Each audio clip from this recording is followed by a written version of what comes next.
दोबारा ऐसा दुस्साहस मत करना, अन्यथा कुछ करने के योग्य नहीं रह जाओगे पौंड्रक।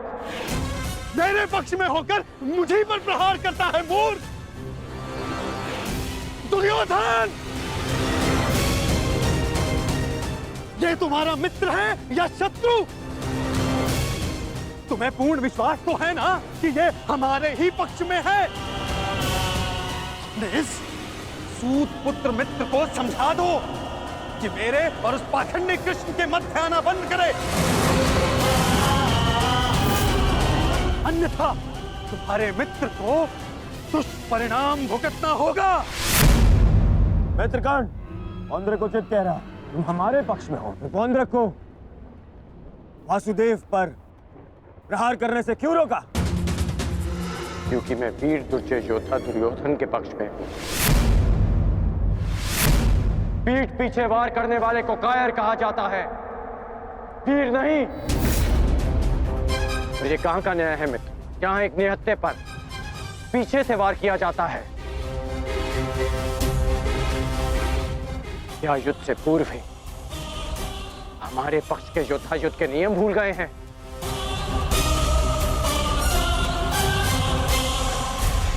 तुमने ऐसा सोचा भी कैसे? तुम इस भांति वासुदेव को वश में कर लोगे? सत्य को पहचानो मित्र, अपने नेत्र खोलो। नेत्र तो तुम्हारे बंद है मित्र। ये छलिया कोई अवतार नहीं है, केवल मायावी। शांति सभा में जो कुछ भी घटित हुआ, केवल इस छलिए की माया थी, माया थी वो।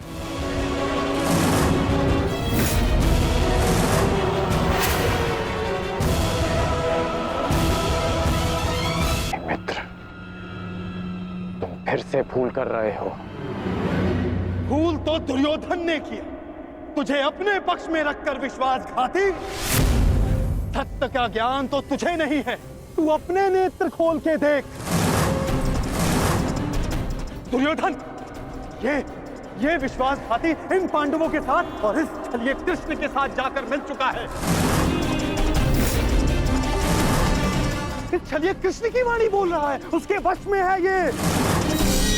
अपने कर्मों को वश में ना रख पाए, परंतु अपने शब्दों को विराम लगाओ पौंड्रक।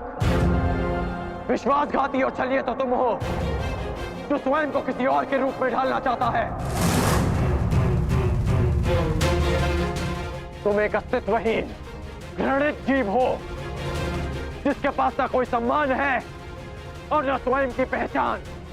ओह, तो अब एक सूत पुत्र मुझे मेरी पहचान और मान का ज्ञान देगा? पहचान तो मैं तुझे गया। तूने पांडवों और इस कृष्ण के साथ मिलकर दोनों तरफ संधि की है। मित्र दुर्योधन, ये विश्वासघाती युद्ध में तुम्हें अवश्य हानि पहुंचाएगा। नहीं, शांत हो जाओ अंगराज, शांत हो जाओ।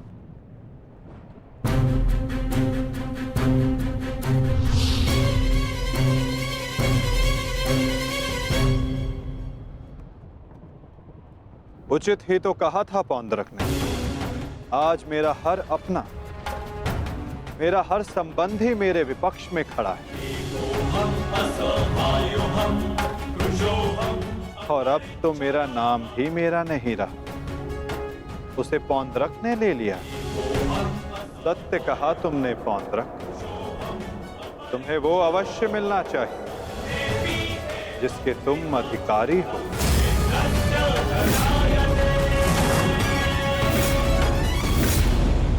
अद्भुत कृष्ण, अद्भुत। आज प्रथम बार तेरे मुख से सत्य निकला है छलिए। तो अब मुझे वो सुदर्शन चक्र दे दे जिसका वास्तविक अधिकारी मैं हूं। दे मुझे वो सुदर्शन चक्र। ठीक है पौंड्रक, मैं इसी क्षण दोनों पक्षों को साक्षी मानकर तुम्हें वो देता हूं जिस पर तुम अपना अधिकार समझते हो।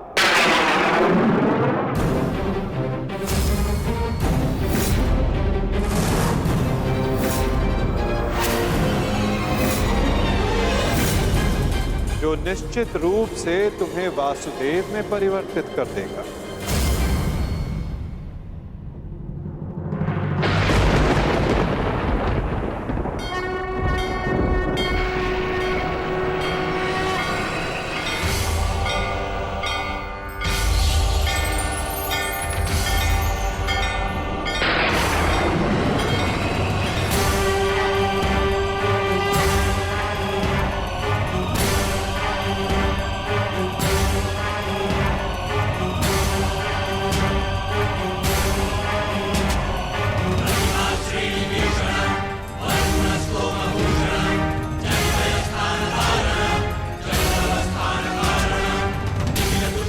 ये लो पौंत्रक, वो अस्त्र जिसका वास्तविक वासुदेव के पास होना अनिवार्य है।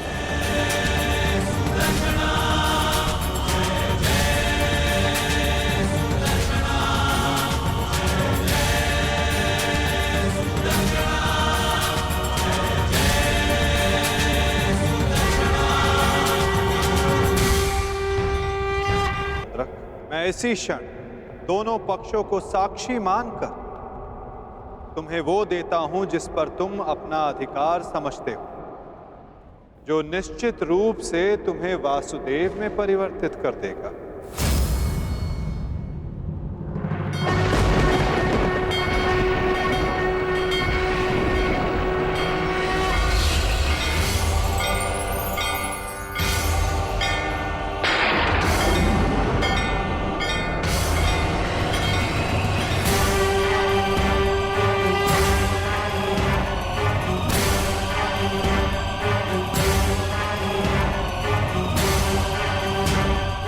ये लो पौंत्रक, वो अस्त्र जिसका वास्तविक वासुदेव के पास होना अनिवार्य है।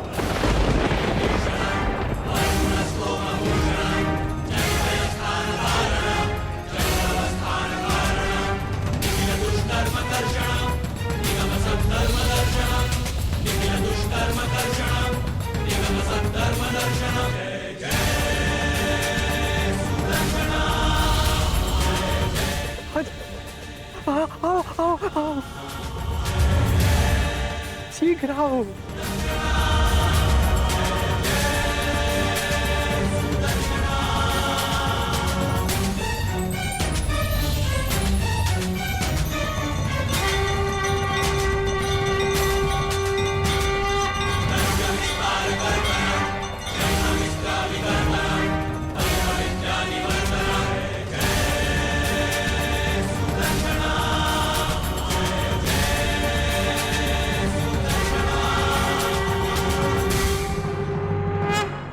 अंततः वो समय आ गया जिसकी मुझे बरसों से प्रतीक्षा थी।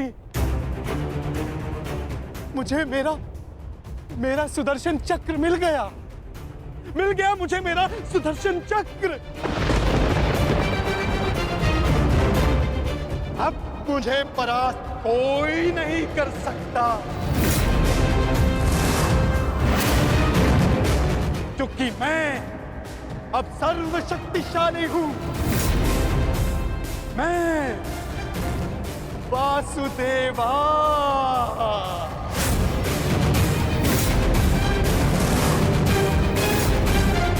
सुदर्शन चक्रधारी पौंद्रक वासुदेव।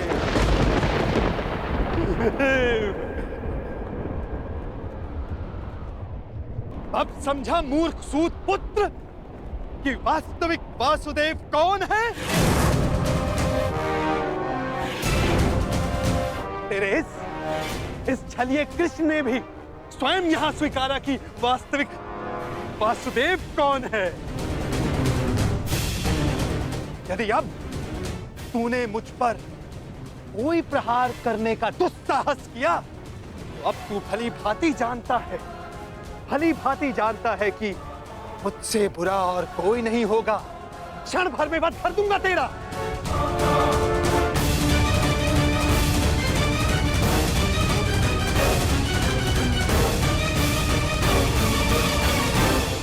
और तुम पांडु पुत्रों, अब तुम देख रहे हो ना कि सुदर्शन चक्र अब किसके हाथों में है? मेरे वास्तविक वासुदेव के हाथों में है ये सुदर्शन चक्र। अब तुम सब मेरी पूजा करो, क्योंकि मैं ही वास्तविक वासुदेव हूं।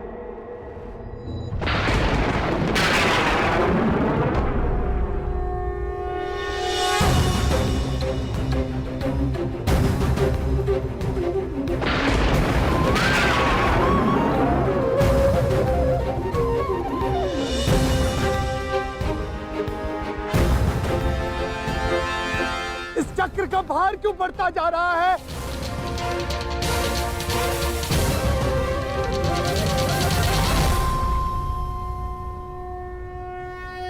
दुर्योधन, ये चक्र भारी होता जा रहा है। ये चक्र मुझे कुचल देगा।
ये क्या किया आपने? वध कर दिया, छल किया, फिर से छल किया आपने।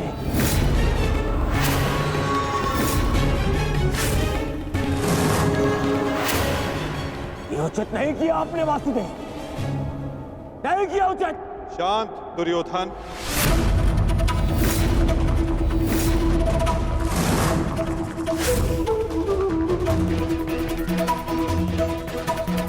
इतना क्रोधित क्यों हो रहे हो गांधारी नंदन? मैंने तो तुम्हारे मित्र को वो दिया जो वो मुझसे मांग रहा था।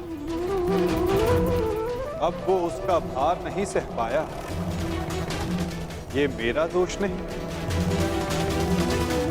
औंद्रक ने अपनी मृत्यु का आवाहन स्वयं किया था दुर्योधन, और इसके लिए तुम्हें आक्रोश में आने की कोई आवश्यकता नहीं। क्रोध नहीं आएगा, क्रोध आना आवश्यक है। तुम्हें देखकर, इन पांडवों को देखकर, तुम्हारा छल देखकर,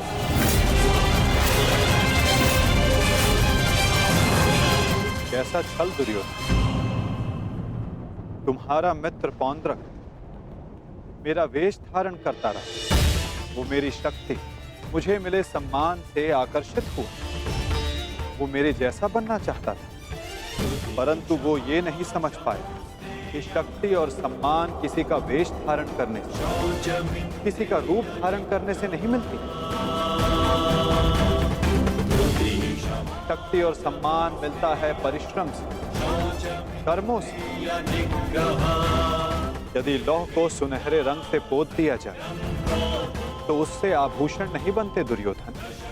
स्वर्ण बनने के लिए कड़ी अग्नि परीक्षा देनी होती है, कसौटी पर खरा उतरना पड़ता है दुर्योधन।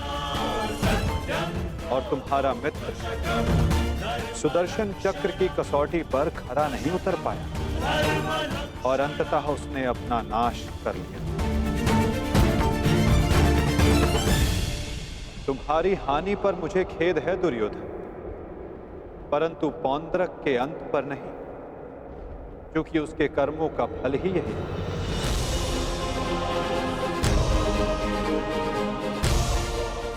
अब आज्ञा दे युवराज।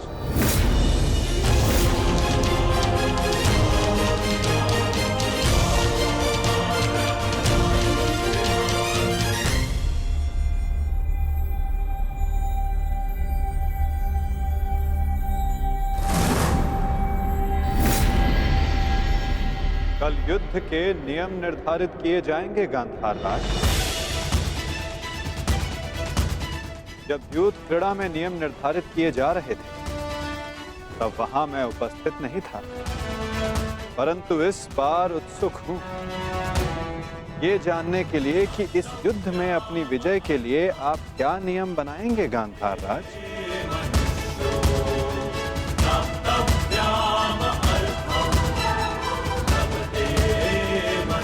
कल के सूर्य उदय की प्रतीक्षा रहेगी मुझे।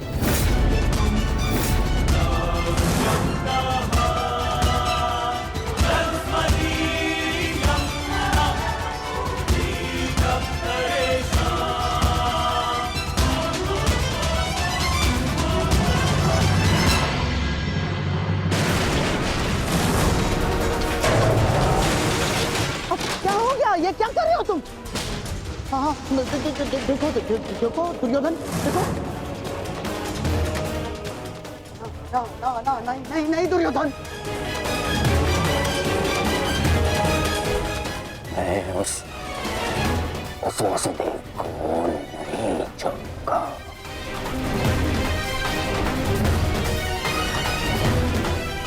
ना दुर्योधन को नहीं छोड़ूंगा। ये क्या कर रहे हो? क्या कर रहे हो तुम दुर्योधन? ईश्वर के लिए शांत हो जाओ। देखो कुछ नहीं होगा, मैं बता रहा हूँ, विश्वास रखो मुझ पर। आप शांत हो जाइए, अन्यथा मैं आपको शांत कर दूंगा। नहीं, देखो दुर्योधन। हाँ, शांत हो जाओ दुर्योधन। देखो तनिक सोचो, पौंड्रक के जाने से हमें कोई हानि नहीं पहुंची है दुर्योधन। इस संसार में हर कोई अपना एक प्रयोजन लेकर आता है और पौंड्रक ने भी यही किया। पौंड्रक का केवल एक ही प्रयोजन था कि वो मद्रराज शल्य को भ्रमित कर दे, और पौंड्रक ने अपने जीवन का प्रयोजन सिद्ध कर दिया है दुर्योधन। अब हमारे पास 11 अक्षौणी सेना है और पांडवों के पास केवल 7 दुर्योधन, केवल 7। अब ये विलाप का समय नहीं है, उत्सव का समय है। उत्सव मनाओ। वो तो ठीक है मामाश्री, परंतु मैं उस वासुदेव का कौतुक भुला नहीं पा रहा हूं।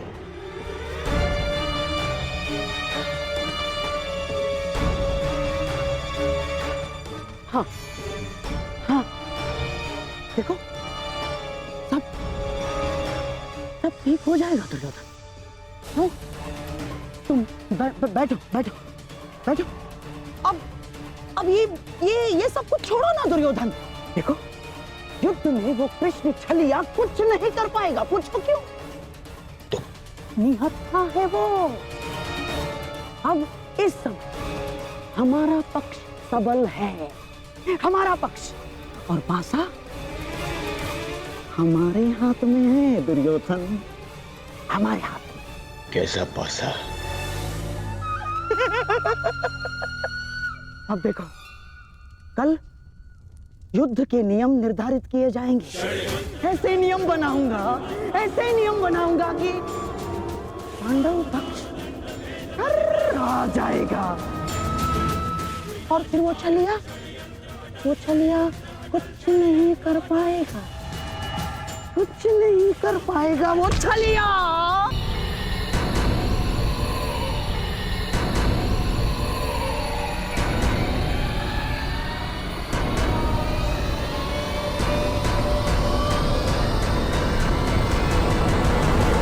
तो सभा में उपस्थित सभी महायोद्धाओं को शकुनी का प्रणिपात स्वीकार हो।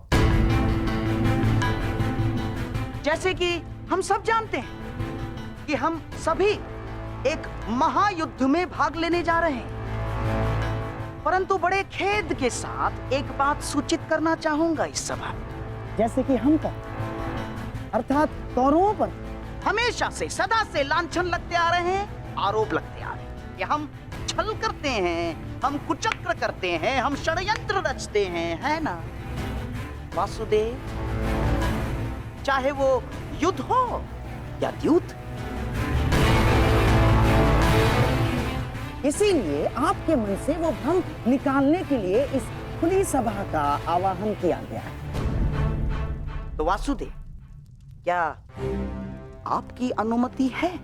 एक चतुर गुरु जब गुरुकुल से कुछ समय के लिए बाहर जाए तो वो आश्रम के सबसे योग्य शिष्य को उसका उत्तरदायित्व कभी नहीं देता।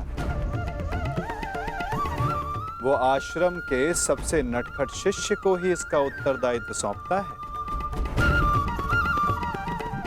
क्योंकि जब बिलाव को माखन की रखवाली के लिए स्वयं बिठा दिया जाए तो किसका साहस कि वो माखन चुरा सके। अर्थात आपको भी अनुमति अवश्य है गांधार राज।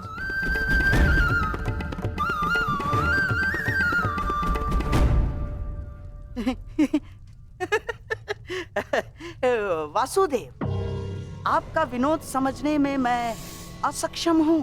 मेरे कहने का आशय मात्र केवल इतना है गांधार राज कि मैं आपके वचनों से सहमत हूं।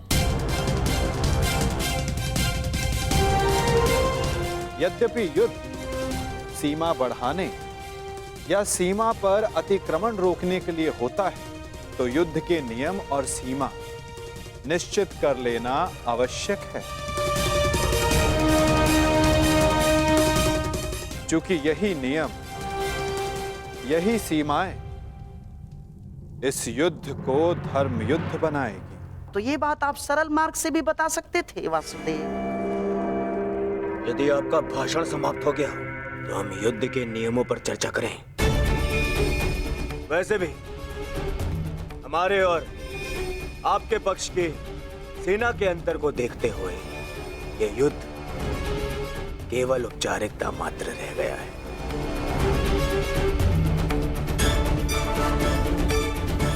नियम बने या ना बने, हमारी विजय निश्चित है।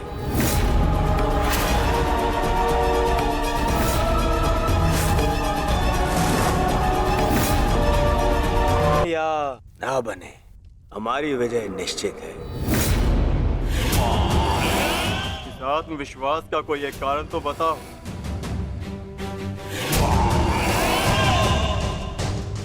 था दुर्योधन, एक नहीं, दो नहीं, तीन कारण बताता हूं, जो समझ आए चुन लेना।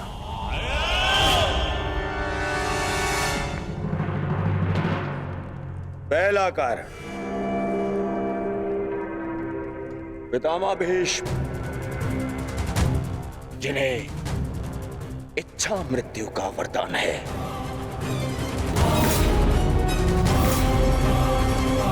दूसरा कारण,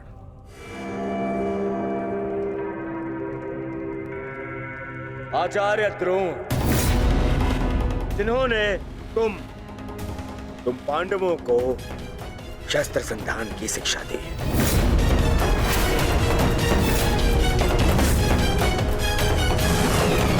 क्या इनके धनुष को काट सकने का समर्थ है तुम में से किसी के पास भी? इनका समर्थन भी मेरे पास में। तीसरा कारण,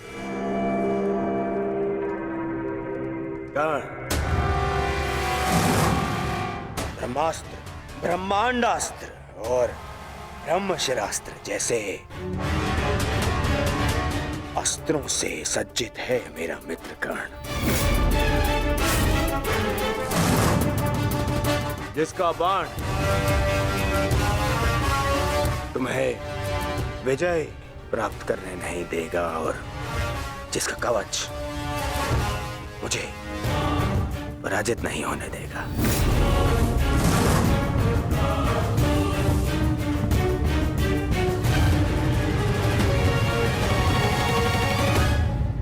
इसके अतिरिक्त मामा शकुनी,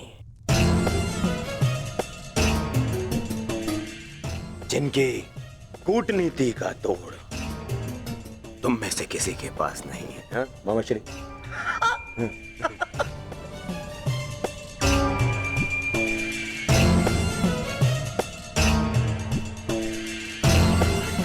भद्रराज शैल्य, नारायणी सेना, अब अरे ये तो 3 से अधिक कारण हो गए, है ना अर्जुन? जिसके पास इतने सारे कारण हो उसे कौन पराजित कर सकता है?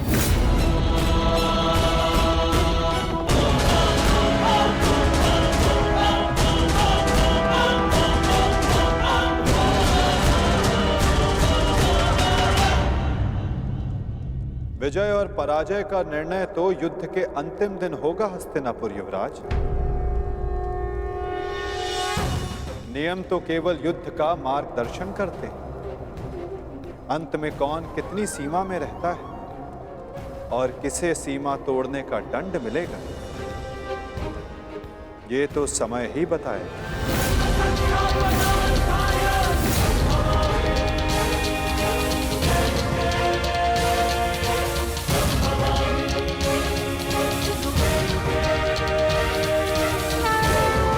पराजय का निर्णय तो युद्ध के अंतिम दिन होगा हस्तिनापुर युवराज। नियम तो केवल युद्ध का मार्गदर्शन करते हैं। अंत में कौन कितनी सीमा में रहता है और किसे सीमा तोड़ने का दंड मिलेगा, ये तो समय ही बताएगा। उचित है वासुद, परंतु मैंने जो कारण गिनवाए, क्या उसका उत्तर किसी के पास है? अर्जुन, भीम, युधिष्ठिर, किसी के पास उत्तर नहीं है। उत्तर मेरे पास है दुर्योधन।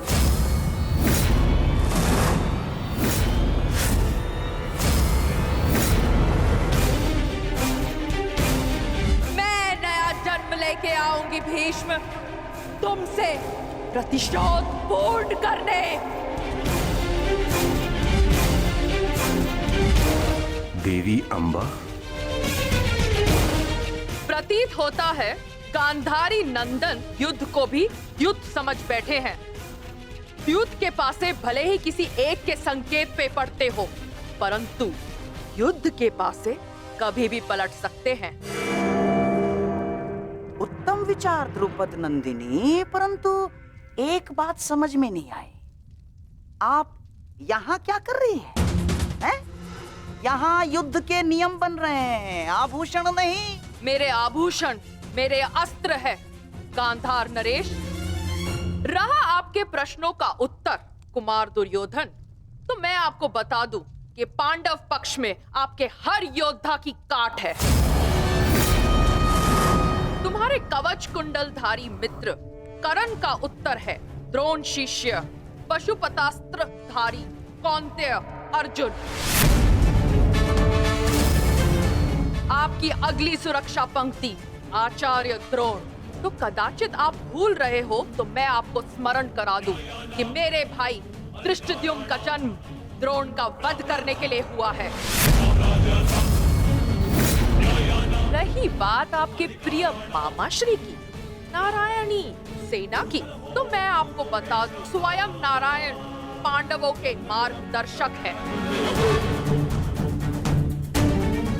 और शेष रहे आपके कुशल अनुभवी सेनापति गंगा पुत्र भीष्म, तो उन्हें मुक्त करने के लिए मैं स्वयं आप सबके सामने खड़ी हूं।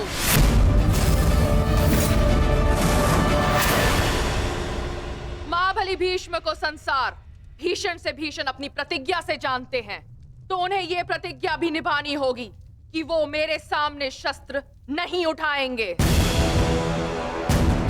तो कौरव दल स्वागत कीजिए पांडव पक्ष के सेनापति वीरांगना शिखंडिनी का।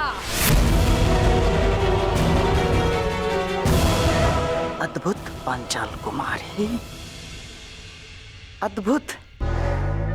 परंतु यह समय युद्ध की ललकार देने का नहीं है। यहाँ हम युद्ध के नियम निर्धारित करने के लिए बैठे हुए हैं, इसीलिए आप अपना स्थान ग्रहण करें। तो अब बिना किसी विलंब के युद्ध के नियम निर्धारित करने के लिए चर्चा की जाए। जैसे कि कुरुकुल की रीति रही है कि सदैव सबको समान अवसर दिया जाए, इसीलिए युद्ध के नियम निर्धारित करने के लिए भी हम कौरवों की तरफ से सभी उपस्थित महायोद्धाओं को नियमों का सुझाव देने का समान अवसर दिया जाएगा।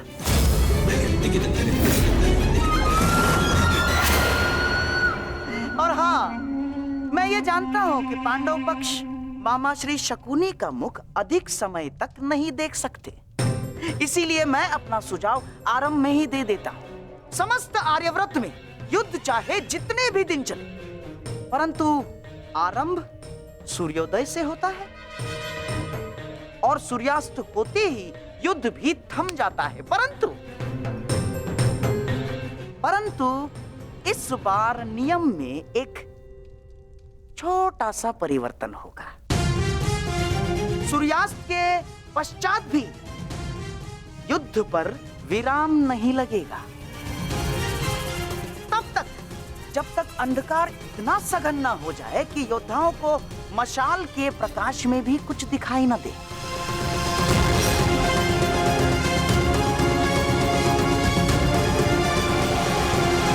स्वीकार है, परंतु स्मरण रहे मामाश्री, यह नियम सब पर प्रभावी होगा। जब तक अंधकार में मैं देखने में असक्षम ना हो जाऊं, मैं प्रहार करता रहूंगा। और स्मरण तो आपको है ही कि अंधकार में भी अर्जुन अपने लक्ष्य से कभी नहीं चूकता। मेरा भी एक सुझाव है। युद्ध में घायल या लड़ने में असमर्थ या निरस्त्र हुए योद्धा पर विपक्षी प्रहार नहीं करेगा। अति उत्तम मित्र, हमें स्वीकार है। अद्भुत अंगराज, आपका न्याय दर्शन तो सराहनीय है। हमें आपका ये नियम स्वीकार है। समान पद वाले योद्धा समान पद के योद्धाओं से द्वंद्व करेंगे। रथी रथी से द्वंद्व करेंगे, महारथी महारथी से द्वंद्व करेंगे, अश्वरोही से अश्वरोही द्वंद्व करेंगे और गजरोही से गजरोही द्वंद्व करेंगे। एक योद्धा केवल एक योद्धा से युद्ध करेगा। गुट बनाकर कोई भी किसी एक पर आक्रमण नहीं करेगा। किसी के पीठ पीछे कोई प्रहार नहीं करेगा।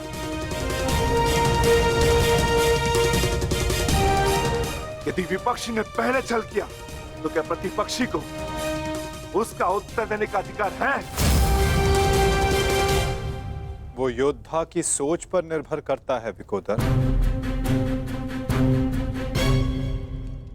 एक महत्वपूर्ण नियम, इस युद्ध में वही योद्धा एक दूसरे का सामना कर सकता है जिसके पास समान रूप से अस्त्र, शस्त्र और शक्ति होगी। दुर्बल पर प्रहार करना निषेध होगा। और इस युद्ध में गदाधारी गदा युद्ध के नियम से और धनुर्धर धनुर्शस्त्र के युद्ध से युद्ध करेंगे।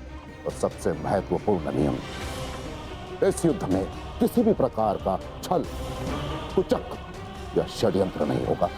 स्मरण रहे। हमें स्वीकार है।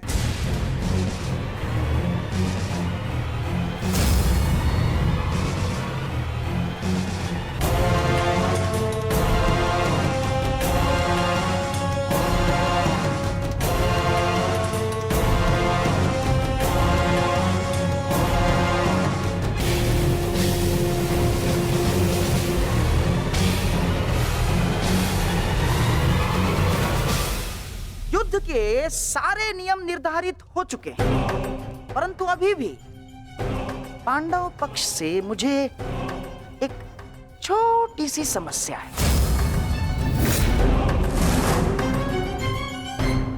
हो चुके हैं, परंतु अभी भी पांडव पक्ष से मुझे एक छोटी सी समस्या है। कैसी समस्या गंधार राज? धर्मराज ना, अर्थात ये युद्ध समान पद, बल, शक्ति और हम पुरुषों के मध्य हो रहा है, तो आपके दल में एक स्त्री क्या कर रही है?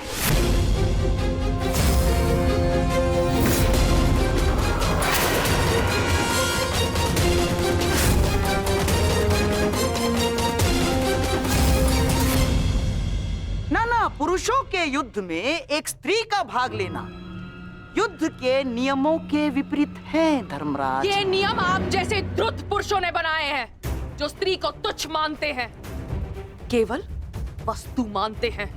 शिव शिव शिव शिव शिव शिव शिव शिव, ये क्या कह रही हैं आप? ये नियम तो स्वयं महादेव ने बनाए हैं। महादेव, आपको स्मरण है ना, जब देवी पार्वती ने असुरों का नाश करने के लिए माता काली का रूप धारण किया था, तो स्वयं महादेव ने भी उन्हें रोकने के लिए अपने बल का प्रयोग नहीं किया ना, अपितु वो स्वयं माता काली के समक्ष नतमस्तक हो गए। जब स्वयं ईश्वर इस नियम का पालन कर सकते हैं, तो हम तो केवल साधारण मनुष्य हैं। कोई भी पुरुष योद्धा एक स्त्री पर आक्रमण नहीं करेगा, यही युद्ध के आधारभूत नियमों में से एक है। और यदि ऐसे में यानी एक स्त्री को पांडव दल का सेनापति पद दिया जाता है, तो कौरव, बेचारे कौरव तो बिना युद्ध लड़े ही हार जाएंगे। क्या ये अधर्म नहीं है? बताइए। अपने सेनापति के प्राण बचाने के लिए और कोई मार्ग नहीं सूझा आप लोगों को? योद्धा सिर्फ योद्धा होता है, स्त्री या पुरुष नहीं। स्मरण है मां पार्वती, जिन्होंने काली का रूप धारण करके कितने असुरों का वध किया था। हम असुर नहीं है, हम साधारण मनुष्य हैं, मनुष्य, सभ्य मनुष्य। और सभ्य मनुष्य नियमों का पालन करता है। आप सेनापति पद छोड़ दे, यही धर्म है। क्यों धर्मराज?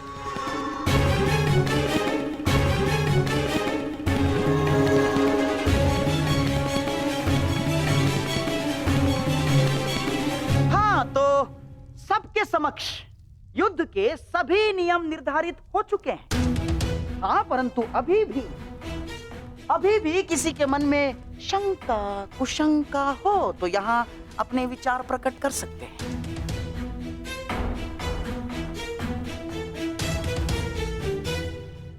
नहीं गांधार राज, इस सभा में बनाए सभी नियम और उपनियम हमें स्वीकार है।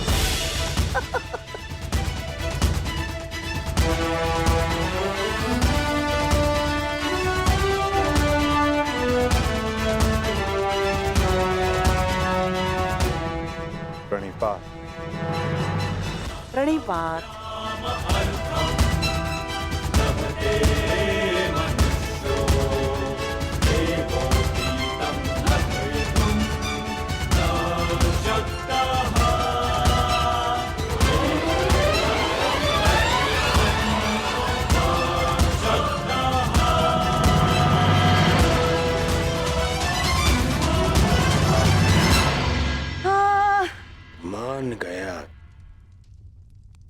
मान गया क्या रणनीति थी मामाश्री। आपकी रणनीति को मैं मान गया मामाश्री। आपकी रणनीति का उत्तर तो आज कृष्ण के पास भी नहीं था। पूरी युद्ध की व्यूरचना ही बदल दी आपने साधु। साधु। परंतु सुनो, अब ये साधुवाद देने में समय व्यर्थ ना करो दुर्योधन। हमें केवल ये युद्ध आरंभ ही नहीं करना है, अपितु इस युद्ध को जीतना भी है। और युद्ध में विजय प्राप्त करने के लिए अनुकूल परिस्थितियां बनानी पड़ती हैं।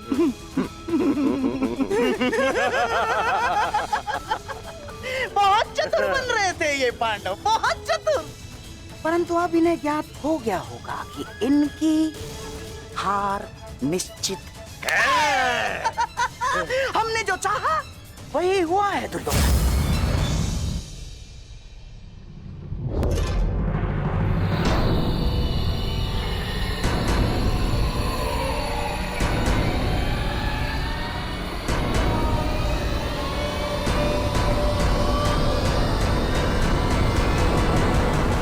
दी ना अपनी कायरता गंगा पुत्र। फिर से मौन रहकर तुमने अपने इच्छा मृत्यु के वरदान को लंबा कर दिया। फिर से अपनी दृष्टि झुकाकर तुम्हें लगता है कि तुमने अंबा के प्रतिशोध को झुका दिया।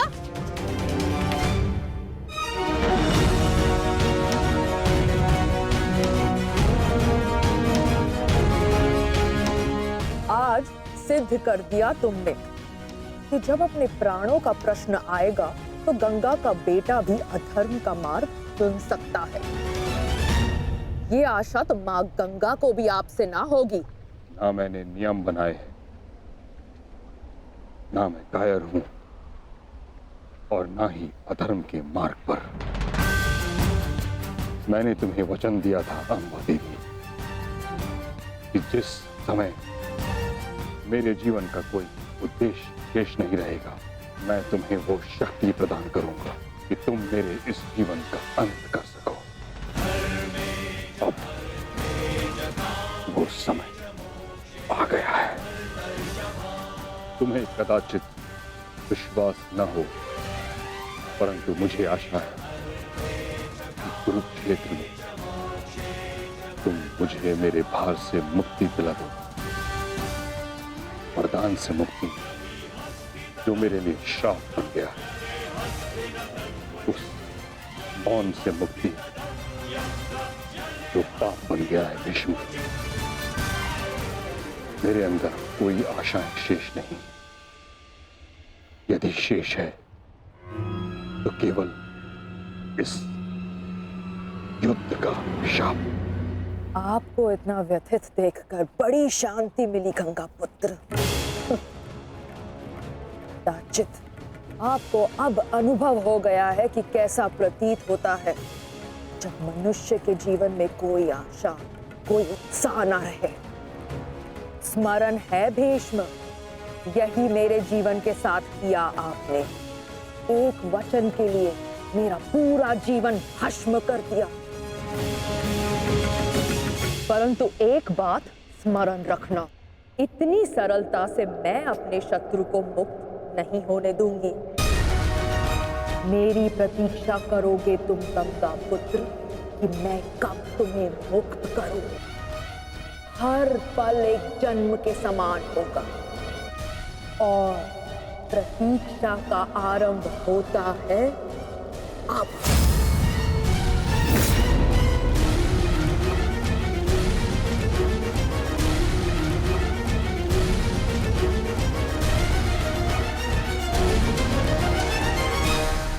मैं उन्हें नहीं छोड़ूंगा जेस। उन्होंने हमारे साथ छल किया है।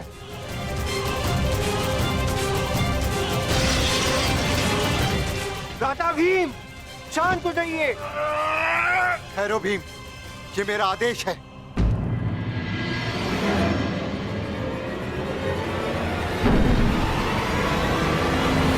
क्रोध केवल तुम्हें नहीं आ रहा है, रक्त हम सबको बन रहा है।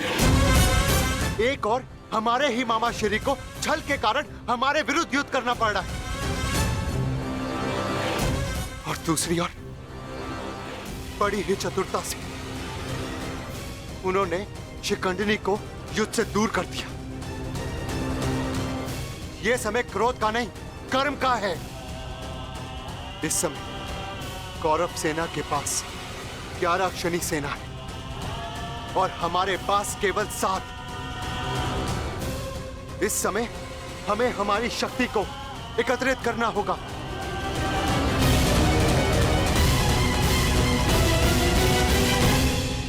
वासुदेव, क्या हम कभी भी कौरवों से न्याय की आशा नहीं रख सकते? गांधार राज और दुर्योधन से तो हम न्याय की आशा नहीं रख सकते, परंतु अंगराज कर्ण से, दानवीर कर्ण से आशा अवश्य की जा सकती है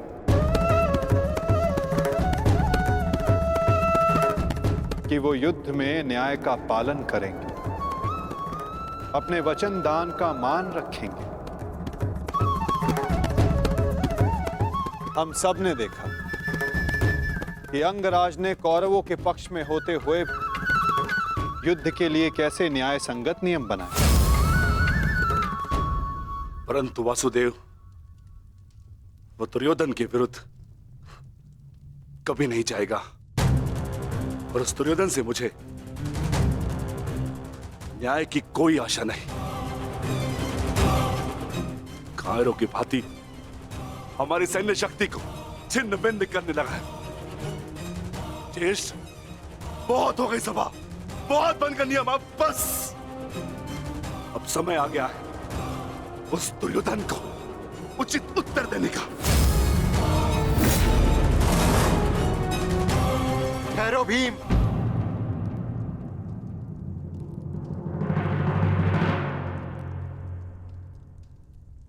युद्ध का समय अभी नहीं हुआ है अनुज। ज्येष्ठ, मैं तो केवल आपकी आज्ञा का पालन करने चाह रहा हूं। आपने तो कहा था ना कि यह समय अपनी शक्ति एकत्रित करने का है, तो बस मैं वही करने चाह रहा हूं। मैं अपने पूरे परिवार को इस महायुद्ध में सम्मिलित करने चाह रहा हूं। मैं अपने पुत्र महाकाय घटोत्कच और उसके साथी राक्षसों, वीरों को अपनी सेना में सम्मिलित करने जा रहा हूं।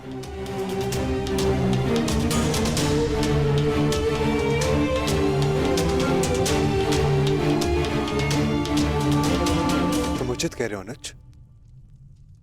तुम्हें शीघ्र अतिशीघ्र यहां से प्रस्थान करना चाहिए।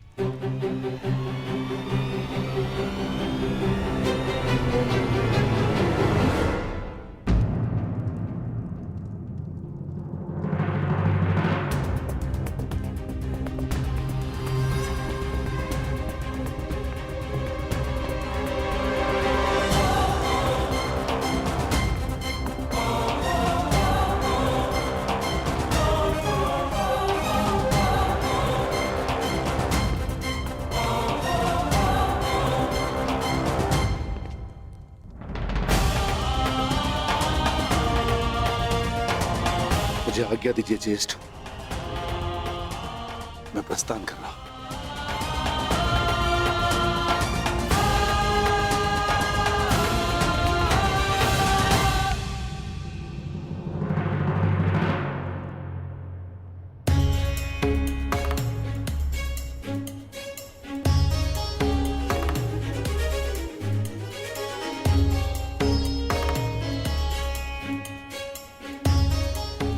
प्रणिपात वासुदेव। मैं अपने पुत्र को लेने जा रहा हूं, आशीष दीजिए।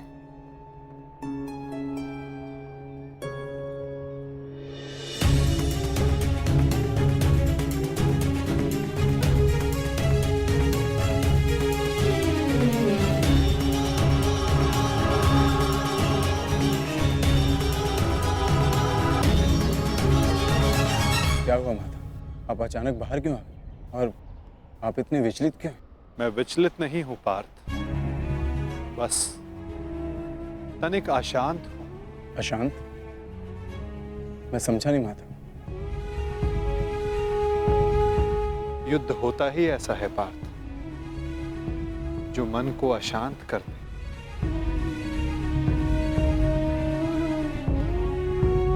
समय एक बहती धारा के समान होता है पार्थ। धारा का स्वर हमारे मन को आनंदित करता है, परंतु ये आवश्यक नहीं कि उस धारा का स्वर सदैव हमारे मन को आनंदित ही करे, उसे विचलित ना करे। फिर ये विचलन क्यों माता?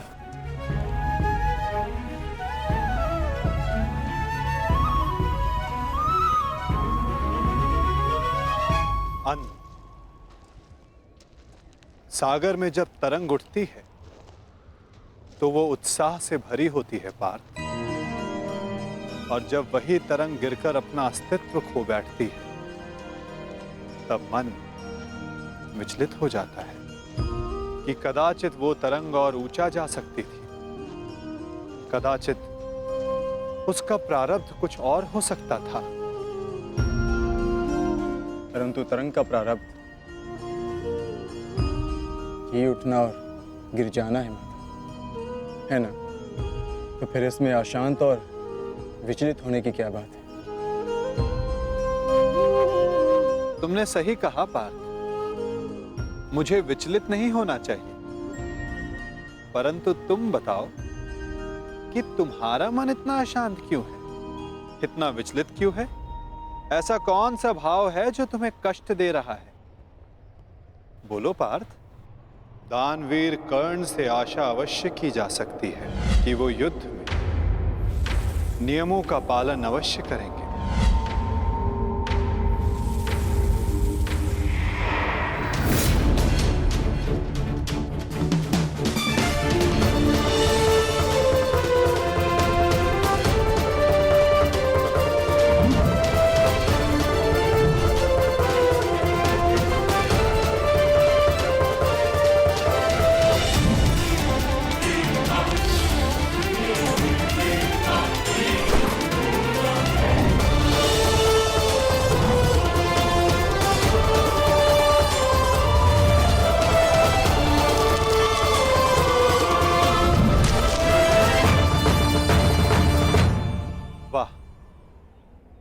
कितना अद्भुत धनुधर है ये।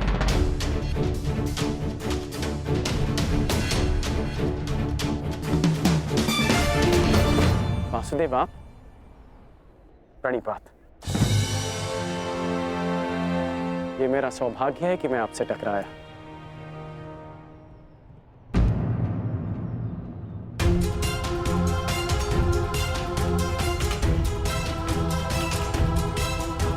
सौभाग्य और दुर्भाग्य के लिए धन्यवाद और तानों का पात्र समय होता है अंगराज, मनुष्य नहीं। उचित परिस्थिति में, उचित समय पर, उचित मनुष्य से मिल जाना सौभाग्य होता है और अनुचित परिस्थिति में उचित मनुष्य से मिलना दुर्भाग्य होता है कर्ण। आपका टकराना तो उचित ही होता है वासुदेव, इसलिए यह सौभाग्य होता है। आज्ञा दीजिए। प्रणिपात।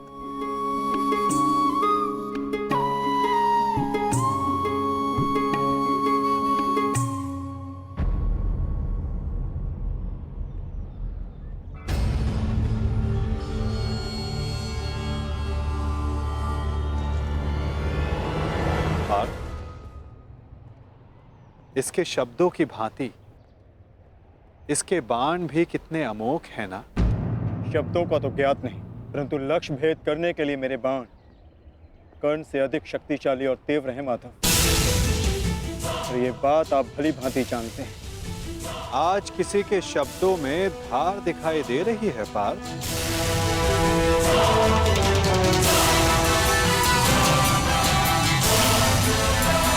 मेरे बाण कर्ण से अधिक शक्तिशाली और तीव्र हैं माता। और ये बात आप भली भांति जानते हैं। आज किसी के शब्दों में धार दिखाई दे रही है पार्थ।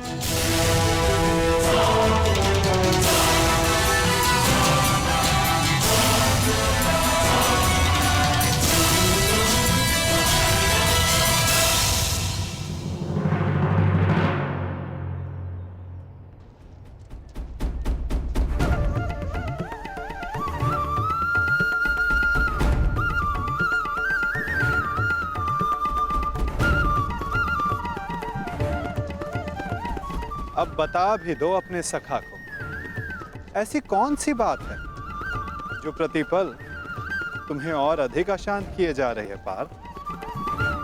आप तो ऐसे कह रहे हैं माता, जैसे कि आप तो कुछ जानते ही नहीं। कैसे जानूंगा? मैं कोई अंतर्यामी थोड़ी ना हूं। वाह माता, जो संसार में कोई नहीं देख सकता, उसे आप देख लेते हैं। जो सबके समक्ष है, उससे अनजान होने का अभिनय करते हैं। आप भली भांति जानते हैं इस बात को मैं इतना व्यग्र क्यों हूं। क्यों आपके विचारों पर, आपके समय पर उसका अधिकार है। क्यों माधव, क्यों?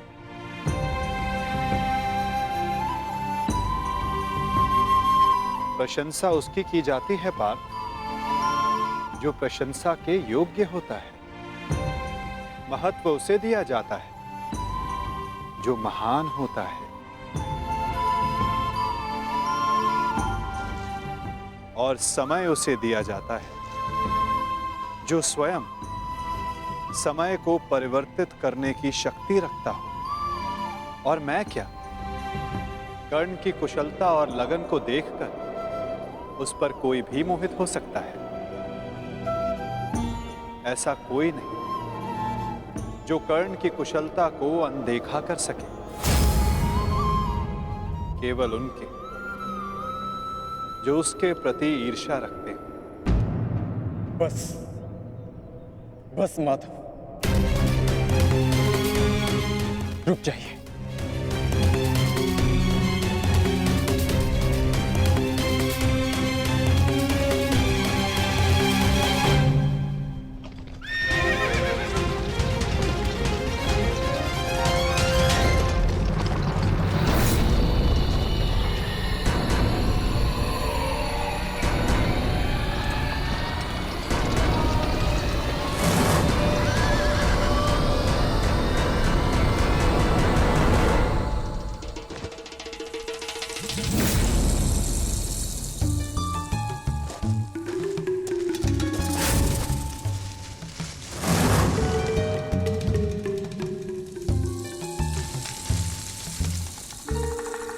कौन है वहां? कौन है जो मेरा पीछा कर रहा है? यदि साहस है तो सामने आ। आपको लगता है कि मुझे कर्ण से ईर्ष्या है, परंतु मुझे कर्ण से ईर्ष्या क्यों होगी माता? मैं भी मानता हूँ कि वो एक महान धनुर्धारी है और इस बात का मैं सम्मान भी करता हूँ, इसलिए उसके साथ अपना अधूरा धर्म पूर्ण करना चाहता हूँ।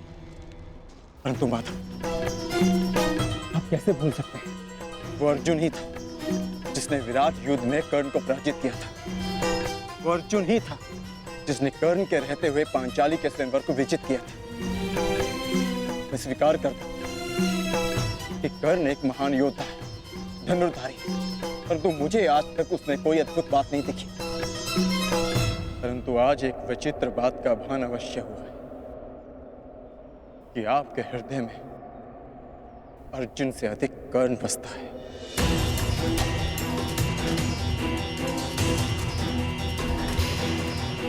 पार्थ, विराट युद्धगाह में तुमने नहीं, सूर्यास्त ने उसे परास्त किया था।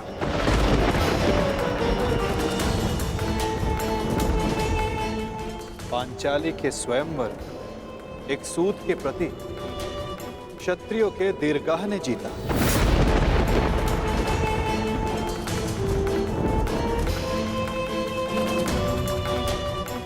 और रही बात मेरे मन में सम्मान की, तो पार्थ, मेरे मन में, मेरे हृदय में जितना सम्मान तुम्हारा है, उतना ही सम्मान अंगराज कर्ण का है। पार्थ,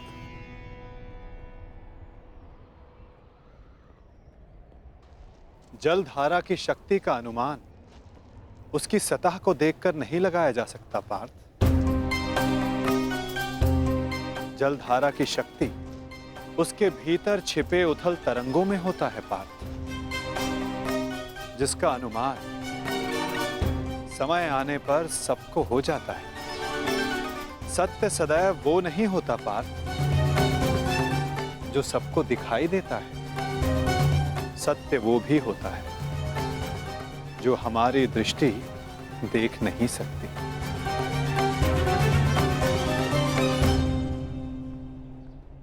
और बहुत शीघ्र तुम्हें उसका अनुमान भी हो जाएगा।